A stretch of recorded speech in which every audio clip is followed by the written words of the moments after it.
30,000 average ಹಿಡಿದ್ರು 1,000ಕ್ಕೆ 1 lakh ರೂಪಾಯಿ ನೀವು ಆರಾಮಾಗಿ ಆದಾಯ ಮಾಡ್ಬೋದು ಒಂದು ಬ್ಯಾಚಿಂದ. ಈಗ ಊರು ನಾಟಿಗಳಾದರೆ 6 ತಿಂಗಳಿಗೆ ಬರುತ್ತೆ, ಇದಾದರೆ ಒಂದು 3.5 ರಿಂದ 4 ತಿಂಗಳಿಗೆ ಬರುತ್ತೆ. ಫೀಡು ನೀರು ಕೊಟ್ಬಿಟ್ರೆ ತನ್ನಷ್ಟೇ ತಾನು ಬೆಳೀತಾ ಇರುತ್ತೆ. ಒಬ್ಬ ರೈತ ಇದ್ರೂ 1,000-2,000 ಮರಿ ಮಾಡ್ಬೋದು ಸರ್. ಸಂತೆಗಳಿಗೆಲ್ಲ ನೀವು ಬೇಕಾದ್ರೆ ಒಂದು ಹ್ಯಾಟೇನ ಒಂದು ಹುಂಜನ ಕಟ್ಕೊಂಡು ಹೋದರೆ ಇವತ್ತು ಏನಿಲ್ಲ ಅಂದರೆ 1,200 ರಿಂದ 1,300 ರೂಪಾಯಿ ಸೇಲ್ ಆಗ್ತಾ ಇದೆ. ಬಂದು ಅಲ್ಲೇ ಕ್ಯಾಶ್ ಕೊಟ್ಟು ಅಲ್ಲೇ ತೂಕ ಮಾಡ್ಕೊಂಡು ಪೇಮೆಂಟ್ ಮಾಡ್ಕೊಟ್ಟು ಹೋಗ್ತಾರೆ. ಸೊ ಇದೇನಪ್ಪ ಮೈಸೂರು ನಾಟಿ ಅದಕ್ಕೆ ಅಂತ ಹೇಳಿದರೆ, ಸುಮಾರು ಜನಗಳು ಇವತ್ತು ಊರು ಕೋಳಿಗಳನ್ನ ಸಾಕ್ತೀರಾ.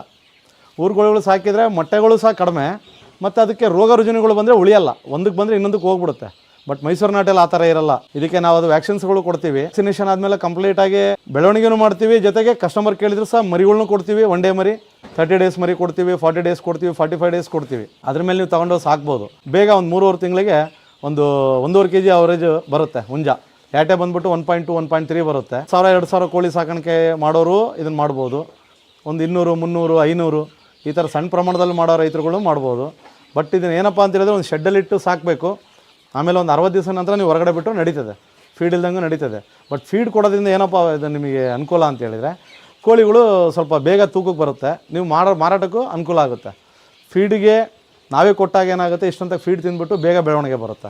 ಹೊರಗಡೆ ಅಂತ ಬಿಟ್ಟಾಗ ಕಾಳು ಕಡಿ ಹುಳ ತಿನ್ಕೊಂಡು ಬೆಳೆಯೋಷ್ಟೊತ್ತು ಸ್ವಲ್ಪ ಲೇಟ್ ಆಗುತ್ತೆ. ಇದು ಇಷ್ಟೇ ಸರ್ ವ್ಯತ್ಯಾಸ. ಫೀಡಿಗೂ ಹೊರಗಡೆ ಆಹಾರ ಹುಡ್ಕೊಂಡು ತಿನ್ನೋದಕ್ಕೂ ವ್ಯತ್ಯಾಸ ಏನಪ್ಪ ಅಂದ್ರೆ ಇಷ್ಟೇ. ಈಗ ಊರು ನಾಟಿಗಳಾದರೆ 6 ತಿಂಗಳಿಗೆ ಬರುತ್ತೆ, ಇದಾದರೆ ಒಂದು 3.5 ರಿಂದ 4 ತಿಂಗಳಿಗೆ ಬರುತ್ತೆ. ಈಗ ನೋಡಿ ನಮ್ಮ ಕೋಳಿ ಎಷ್ಟು ಹೆಲ್ತಿಯಾಗಿದ್ದಾವೆ. ಆಮೇಲೆ ಇದು ಬಂದ್ಬಿಟ್ಟು ನಿಮಗೆ 35 ದಿವಸದ್ದು. ಯಾಕೆ ರೈತರಿಗೆ ಇದನ್ನೆಲ್ಲ ತೋರಿಸ್ತಾ ಇದ್ದೀನಿ ಅಂತ ಹೇಳಿದರೆ, ಸಣ್ಣ ಮರಿಗಳಿಂದ ನೀವು ತೊಗೊಂಡೋಗಿ 1 ಡೇ ಮರಿನ ಸಾಕಲಿಕ್ಕೆ ತುಂಬ ಕಷ್ಟ ಆಗುತ್ತೆ. ಕಾರಣ ಏನಂದರೆ ಬ್ರೂಡಿಂಗ್ ಮಾಡಬೇಕು, ವ್ಯಾಕ್ಸಿನೇಷನ್ ಇರುತ್ತೆ, ಪ್ರತಿಯೊಂದಕ್ಕೂ ನಿಂತ್ಕೊಂಡು ಎಲ್ಲದನ್ನು ಮಾಡೋಕ್ಕಾಗಲ್ಲ ರೈತರಿಗೆ. ಎಲ್ಲ ರೈತರು ನಮ್ಮ ರೈತನೇ ಇರಲ್ಲ. ಅದ್ರ ಜೊತೆಗೆ ನೋಡಿರಿ ಹೆಲ್ತಿಯಾಗಿರೋಂಥ ಕೋಳಿಗಳು ಇದು 35 ದಿವಸದ್ದು. ಇದನ್ನು ತೊಗೊಂಡೋಗೋದು ಏನಾಗುತ್ತೆ ನಿಮಗೆ ಅಂದರೆ, ಯಾವುದೇ ಥರ ವ್ಯಾಕ್ಸಿನೇಷನ್ ಇರಲ್ಲ, ನಿಮಗೆ ಯಾವುದೇ ಥರ ತೊಂದರೆ ಇರಲ್ಲ. ಫೀಡು ನೀರು ಕೊಟ್ಬಿಟ್ರೆ ತನ್ನಷ್ಟೇ ತಾನು ಬೆಳೀತಾ ಇರುತ್ತೆ. ಬೆಳೆಯೋದು ಗೊತ್ತಾಗಲ್ಲ, ದಿನಗಳು ನಾವು ಹೆಂಗೆ ಬೇಕಾದರೂ ಕಳೆದು ಬಿಡ್ಬೋದು. ಆದರೆ ಇದ್ರ ಜೊತೆ ನಾವು ಕಳೆಯೋದ್ರಿಂದ ಒಂದು ಲಾಭಾಂಶ ಸ್ಟಾರ್ಟ್ ಆಗುತ್ತೆ ನಮಗೆ. ನಿಮಗೆ ಒಂದು 90 ದಿನದಿಂದ 100 ದಿನದಲ್ಲಿ ಮರಿ ಬಂದುಬಿಡುತ್ತೆ, ದೊಡ್ಡ ಕೋಳಿ ಬಂದುಬಿಡುತ್ತೆ. ತಿಂಗಳಲ್ಲಿ ನೀವು 30,000 ಅವರೇಜ್ ಹಿಡಿದ್ರು 1,000ಕ್ಕೆ 1 ಲಕ್ಷ ರೂಪಾಯಿ ನೀವು ಆರಾಮಾಗಿ ಆದಾಯ ಮಾಡ್ಬೋದು ಒಂದು ಬ್ಯಾಚಿಂದ. 1,000 ತಕ್ಕಿದ್ರೆ 1 ಲಕ್ಷ ರೂಪಾಯಿ ಎಲ್ಲೂ ದೋಖ ಇಲ್ಲ ನಿಮಗೆ. ಖರ್ಚು ವೆಚ್ಚಗಳನ್ನೆಲ್ಲ ತೆಗೆದು ಇವತ್ತಿನ ರೇಟಿಗೆ 260, 280 ರೂಪಾಯಿ ನೀವು ಸೇಲ್ ಮಾಡಿದ್ರು ಕೆಜಿಗೆ ಒಳ್ಳೆ ರೇಟ್ ಆಗುತ್ತೆ. ಅದ್ರ ಅಲ್ಲದೆ ನೀವು ತೂಕ ಕೊಡೋದಲ್ದೇ ಸಂತೆಗಳಿಗೆಲ್ಲ ನೀವು ಬೇಕಾದ್ರೆ ಒಂದು ಹ್ಯಾಟೇನ ಒಂದು ಹುಂಜನ ಕಟ್ಕೊಂಡು ಹೋದರೆ ಇವತ್ತು ಏನಿಲ್ಲ ಅಂದರೆ 1,200 ರಿಂದ 1,300 ರೂಪಾಯಿ ಸೇಲ್ ಆಗ್ತಾಯಿದೆ. ಆ ಥರ ಕೊಟ್ಟೋಗಿ ಇನ್ನೂ ಹೆಚ್ಚಿನ ಲಾಭ ತೆಗಿಬೋದು. ಇಲ್ಲ 1 ಲಕ್ಷ ದುಡಿದ್ರೆ ಅಲ್ಲಿ 120, 130 ದುಡಿಬೋದು.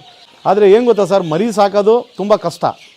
ಈ ಥರ ತೊಗೊಂಡು ಬೆಳವಣಿಗೆ ಮಾಡೋದ್ರಿಂದ ರೈತರಿಗೆ ತುಂಬ ಲಾಭ ಆಗುತ್ತೆ. ಮಾರ್ಕೆಟಲ್ಲಿ ಒಂದು 50 ರೂಪಾಯಿ ಜಾಸ್ತಿ ಇರುತ್ತೆ, ಯಾಕಂದರೆ ನಾವು ಸಹ ಕಷ್ಟಪಟ್ಟಿರ್ತೀವಿ. ನಮಗೊಂದು 50 ರೂಪಾಯಿ ಸಿಗಲಿ ಅನ್ನೋದಕ್ಕೋಸ್ಕರ ಒಂದು 50 ರೂಪಾಯಿ ಇಟ್ಕೊಂಡು ನಾವು ಮಾರ್ಕೆಟ್ ಮಾಡ್ತಾಯಿದ್ದೀವಿ. ಒಬ್ಬ ರೈತ ಇದ್ದರೂ 1,000-2,000 ಮರಿ ಮಾಡ್ಬೋದು ಸರ್. ಯಾವುದೇ ಥರ ಲೇಬರ್ನ ಇಟ್ಕೊಂಡು ಅವ್ರಿಗೆ ಸಂಬಳ ಕೊಟ್ಬಿಟ್ಟು ನಾವು ಮಾಡೋದು ಇದೆಲ್ಲ ಬೇಡ. ಅದ್ರ ಜೊತೆಗೆ ಇನ್ನೊಂದು ಹೇಳಿದೆ ನಿಮಗೆ, ನಾವು ಯಾಕಪ್ಪ ಸಣ್ಣ ಮರಿ ಸಾಕ್ಬಾರ್ದು ಅನ್ನೋದು ಹೇಳ್ತೀವಿ ಅಂದರೆ, ಆ ಟೈಮಲ್ಲಿ ನಾವು ಬ್ರೂಡಿಂಗ್ ಮಾಡೋ ಟೈಮಲ್ಲಿ ಒಂದು 15 ದಿವಸದೊಳಗೆ ಮಾರ್ಟಾಲಿಟಿಗಳು ಇರುತ್ತೆ ಮರಿಗಳದು. ಆ ಮಾರ್ಟಾಲಿಟಿ ಟೈಮಲ್ಲಿ ನಿಮಗೆ ಲಾಸ್ ಆಗಬಾರ್ದು ಅನ್ನೋ ಉದ್ದೇಶದಲ್ಲಿ ನಾವೇನು ಮಾಡ್ತೀವಿ, ಇಲ್ಲೇ ಸಾಕಾಣಿಕೆ ಮಾಡಿಬಿಟ್ಟು ಅದರಲ್ಲಿ ಬರೋಂಥ 1%, 2%, 3%ವರೆಗೂ ಮಾರ್ಟಾಲಿಟಿ ಬರುತ್ತೆ.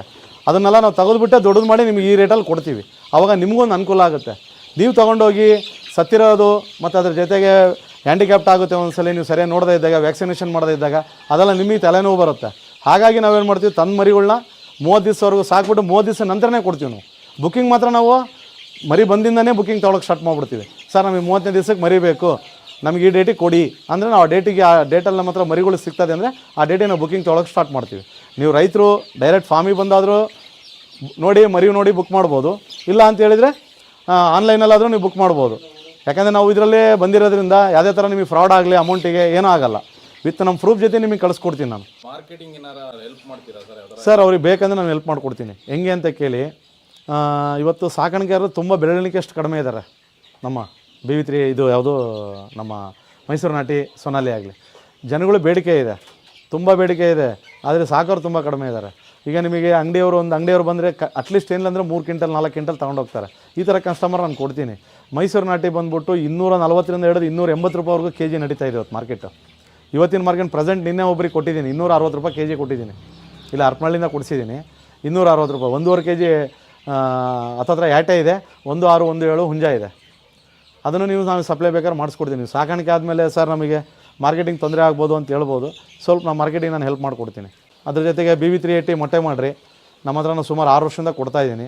ಈ ಫೀಲ್ಡಲ್ಲಿ ನಾನು 16ನೇ ವರ್ಷ ಇದು. ಬೈಲರು ಮತ್ತು ನಾಟಿ ಇವೆಲ್ಲ ಮಾಡ್ಕೊಳ್ತಾನೆ ಬಂದಿದ್ದೀವಿ. ಈಗ ಹೆಚ್ಚಿನ ಪ್ರಮಾಣದಲ್ಲಿ ಮಾಡ್ತಾಯಿದ್ದೀವಿ. ನಮ್ಮ ಹತ್ರ ಕೇಜಸ್ ಸಿಗುತ್ತೆ, ಯಾವುದು BV380ಗೆ.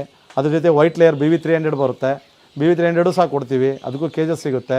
ಅದರಲ್ಲಿ ನಿಮಗೆ 14 ವಾರ 15 ವಾರ 16 ವಾರ 17 ವಾರ 18 ವಾರವರೆಗೂ ನಮ್ಮ ಹತ್ರ ಬೋರ್ಡ್ ಸಿಗುತ್ತೆ. ಅದು 20ನೇ ವಾರಕ್ಕೆ ಮೊಟ್ಟೆ ಸ್ಟಾರ್ಟ್ ಆಗುತ್ತೆ. ಫಾರ್ಮ್ ಬಂದುಬಿಟ್ಟು ಕಂಚಿಕೆರೆ, ಹರಪನಹಳ್ಳಿ ತಾಲೂಕು, ದಾವಣಗೆರೆಯಿಂದ 18 ಕಿಲೋಮೀಟರ್ ಡಿಸ್ಟೆನ್ಸಲ್ಲಿದೆ. ಟ್ರಾನ್ಸ್ಪೋರ್ಟೇಷನ್ ಎಲ್ಲ ಯಾವ ಥರ ಇರುತ್ತೆ ಸರ್ ನಿಮ್ಗೆ? ಸರ್ ನೀವು BV380 ತೊಗೊಂಡ್ರೆ 100 ಬರ್ಡ್ಸ್ ತೊಗೊಂಡು ವಿತ್ ಕೇಸ್ ತೊಗೊಂಡ್ರೆ ಅದಕ್ಕೆ ಟ್ರಾನ್ಸ್ಪೋರ್ಟ್ ಕೊಡ್ತೀವಿ ನಾವೇ. ಇಲ್ಲ ನೀವಾದರೂ ಬಂದರೆ ಒಂದು ರೇಟ್ ಇರುತ್ತೆ, ನಾವು ಕೊಟ್ಟರು ಒಂದು ರೇಟ್ ಇರುತ್ತೆ. ಇದು ಬಂದುಬಿಟ್ಟು ನೀವು 100 200 300 ಆದರೆ ನೀವೇ ತೊಗೋಬೋದು, ಅಂದರೆ 35-40 ದಿವಸದ್ದು. ಆಮೇಲೆ ಒನ್ ಡೇ ಮರಿ ಬಂದುಬಿಟ್ಟು 50 100 200 ಕೊಡಲ್ಲ, ಕೊಟ್ಟರೆ 1000 2000. ಹಾಗಾಗಿ ನಾವು ಒನ್ ಡೇ ಮರಿ ಅಂದರೆ ನಿಮಗೆ ತೊಗೊಂಡೋಗಿ ಬ್ರೂಡಿಂಗ್ ಮಾಡಬೇಕು ಒಂದು 15 ದಿವಸ, ಆಮೇಲೆ ಅದನ್ನೆಲ್ಲ ನೀವು ವ್ಯಾಕ್ಸಿನೇಷನ್ ಮಾಡಬೇಕು. ಹೊಸ ರೈತರಿಗೆ ಕಷ್ಟ ಆಗ್ಬೋದು. ಆದರೆ ಎಷ್ಟೇ ನೀವು ತೊಗೊಳ್ತೀನಿ ಅಂದರೆ 500 ಮೇಲ್ಪಟ್ಟು ತೊಗೊಂಡ್ರೆ ಒನ್ ಡೇ ಮರಿ ಕೊಡ್ತೀವಿ.